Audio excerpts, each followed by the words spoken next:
Imagine bringing home a new dog, eyes full of wonder, tail wagging with love, only to find herself overwhelmed by chaos.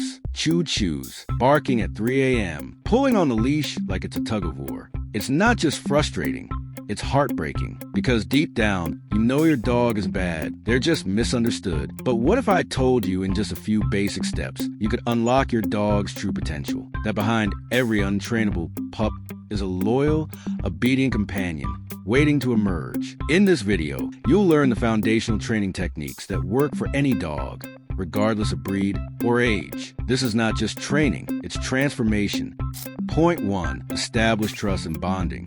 Before any command, before any leash, comes connection. Trust is the foundation of all training. Without it, commands fall on deaf ears. With it, your dog will look to you for guidance, love, and leadership. The truth? Many dogs end up in shelters not because they're aggressive, but because they were never properly bonded with. A missed chance of forever home, all due to a broken bridge of trust. Spend undistracted time with your dog. Use their name with affection. Reward eye contact and calm presence. Never use fear or punishment. It kills trust faster than you think. But once that bond is built, what's next? That's when we lay the rules of the world.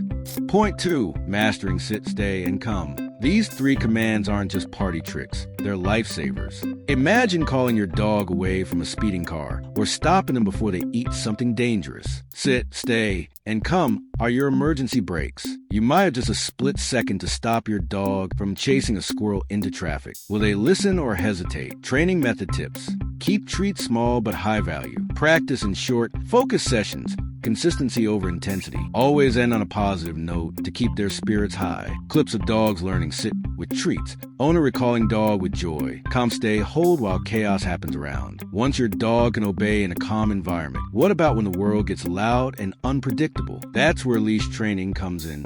Point 3, loose leash walking. A walk should be a joy, not a battlefield. But too many people are dragged through parks and streets, frustrated and embarrassed. It doesn't have to be this way. Picture this. You walking confidently through the neighborhood, your dog by your side, both of you in sync. No tension, no yelling, just peace. Stop moving if they pull. Movement is a reward. Use a let's go cue to reset and move forward. Reward when they check in or walk near you. Person walking peacefully with their dog before slash after shots. Dog looking up attentively on leash. But what happens inside the house? When the doorbell rings or when food hits the floor?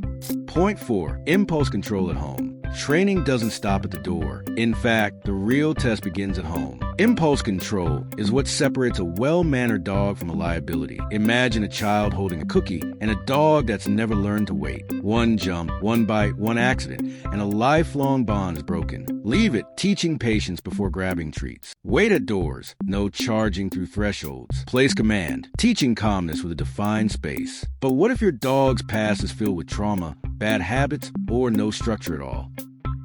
Point 5, training rescue or older dogs. Older dogs, rescue dogs, problem dogs. They've seen the worst of humans, but they can still give you their best if you give them a reason to trust again. Some dogs have never had a name spoken with love. Every second you spend with them is a second rewriting their story. Go slow. Patience is your greatest tool. Avoid triggers that cause anxiety. Focus on calm behavior before obedience. So you built trust, master commands, tamed the leash, and transformed your home.